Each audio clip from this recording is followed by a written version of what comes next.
Aceh kembali diuji oleh alam. Banjir bandang dan longsor yang melanda Aceh Tengah bukan sekedar peristiwa bencana biasa, melainkan tragedi kemanusiaan yang meninggalkan luka mendalam bagi ribuan warga. Rumah-rumah hanyut, lahan pertanian rusak, akses jalan terputus, dan ratusan keluarga terpaksa mengungsi dengan kondisi serba terbatas. Di tengah situasi seperti inilah, Masjid Besar Al-Abrar di Takengon berubah fungsi. Dari tempat ibadah yang menjelma menjadi pusat pengungsian, ruang harapan, sekaligus saksi keteguhan masyarakat Aceh menghadapi musibah. Di lokasi inilah Presiden Republik Indonesia, Prabowo Subianto, datang langsung meninjau kondisi para pengungsi. Kunjungan ini bukan hanya agenda protokoler kenegaraan, tetapi menjadi simbol kehadiran negara di saat rakyat berada dalam kondisi paling rapuh. Dan apa makna politik, sosial, serta geoekonomi dari kehadiran Presiden di tengah bencana? Bencana banjir bandang dan longsor yang melanda Aceh Tengah terjadi akibat curah hujan ekstrim yang mengguyur wilayah pegunungan dalam waktu lama. Kondisi geografis Aceh yang berbukit, ditambah dengan degradasi lingkungan dan tata kelola wilayah yang belum ideal, membuat bencana semacam ini menjadi ancaman berulang. Banjir datang dengan cepat, menghancurkan permukiman warga, menyeret kendaraan, dan memutus akses logistik ke sejumlah wilayah. Dalam hitungan jam, kehidupan normal warga berubah total. Ribuan warga kehilangan tempat tinggal. Banyak dari mereka yang hanya sempat menyelamatkan diri dengan pakaian di badan. Anak-anak, lansia, dan perempuan menjadi kelompok paling rentan di pengungsian. Masjid Besar Al-Abrar Takengon kemudian menjadi salah satu titik pengungsian utama. Disinilah para korban berkumpul, tidur beralaskan tikar seadanya, berbagi makanan, dan saling menguatkan di tengah ketidakpastian. Kedatangan Presiden Prabowo ke lokasi ini disambut dengan suasana haru, tangis, pelukan, dan sorot mata penuh harapan terlihat jelas dari para pengungsi. Bagi masyarakat yang terdampak, kehadiran orang nomor satu di negeri ini membawa pesan simbolik yang sangat kuat. Negara melihat, negara mendengar, dan negara diharapkan bertindak. Prabowo tiba dan langsung meninjau kondisi di dalam masjid yang dijadikan posko pengungsian. Ia tidak hanya berdiri di depan kamera atau menerima laporan singkat, tetapi berjalan menyusuri area pengungsian, menyapa warga satu persatu, berbincang dengan para ibu, anak-anak, dan lansia. Dialog yang terjadi berlangsung sederhana, tetapi syarat makna. Warga menyampaikan kebutuhan dasar mereka, mulai dari logistik, air bersih, listrik, hingga kepastian tempat tinggal ke depan. Dalam kesempatan itu, Presiden juga melaksanakan salat Jumat bersama para pengungsi. Momen ini menjadi simbol kuat kebersamaan dan empati. Seorang presiden berdiri sejajar dengan rakyatnya dalam satu saf di tengah kondisi darurat. Bagi masyarakat Aceh yang religius, tindakan ini memiliki makna mendalam, bahwa pemimpin tidak hanya hadir secara fisik, tetapi juga secara batin. Namun, lebih dari sekadar simbol, masyarakat tentu menunggu langkah nyata. Dalam dialog dengan warga dan aparat daerah, Prabowo menegaskan komitmen pemerintah untuk mempercepat penanganan pasca bencana. Ia menyampaikan bahwa negara akan mengupayakan bantuan logistik berkelanjutan, membangun hunian sementara bagi pengungsi, serta menyiapkan hunian tetap bagi mereka yang kehilangan rumah.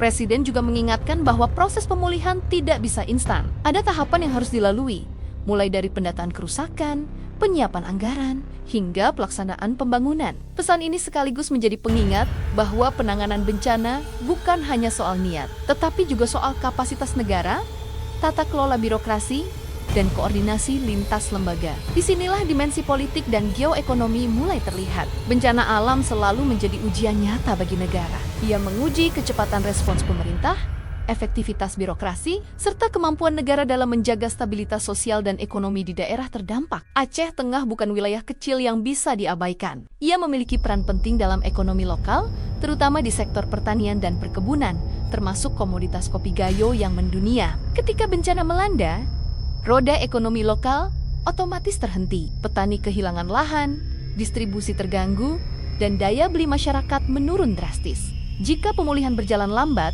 dampaknya bisa menjalar ke masalah sosial yang lebih besar, mulai dari kemiskinan ekstrem hingga konflik horizontal. Oleh karena itu, kehadiran Presiden di lokasi bencana juga membawa pesan stabilitas. Negara harus memastikan bahwa pemulihan berjalan cepat agar kepercayaan publik tetap terjaga. Dari sudut pandang politik, kunjungan ini juga menunjukkan gaya kepemimpinan Prabowo yang ingin ditampilkan. Kepemimpinan yang turun langsung ke lapangan, melihat sendiri kondisi rakyat, dan tidak sepenuhnya bergantung pada laporan tertulis. Gaya ini kerap dibandingkan dengan model kepemimpinan administratif yang lebih banyak bekerja dari balik meja. Dalam konteks komunikasi politik, kunjungan semacam ini membangun citra kedekatan antara pemimpin dan rakyat. Namun, Publik tentu tidak berhenti pada citra.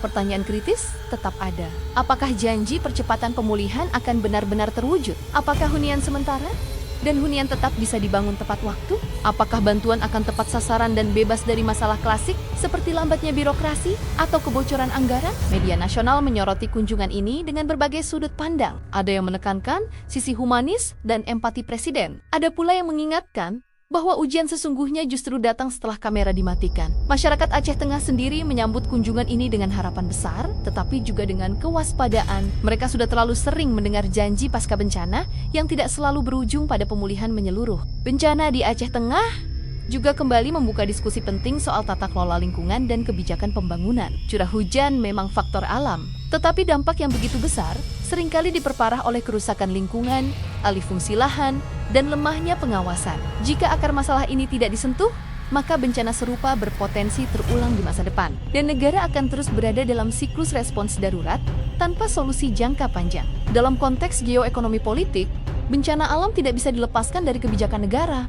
Ia berkaitan dengan bagaimana negara mengelola sumber daya alam, merencanakan pembangunan, dan melindungi masyarakatnya. Kehadiran Presiden di Takengon seharusnya menjadi momentum untuk mendorong kebijakan yang lebih serius dalam mitigasi bencana. Bukan sekedar respons reaktif setelah bencana terjadi. Kunjungan ini juga menjadi pesan bagi pemerintah daerah dan seluruh aparat negara bahwa penanganan bencana adalah tanggung jawab bersama. Negara tidak boleh absen, tetapi juga tidak bisa bekerja sendiri.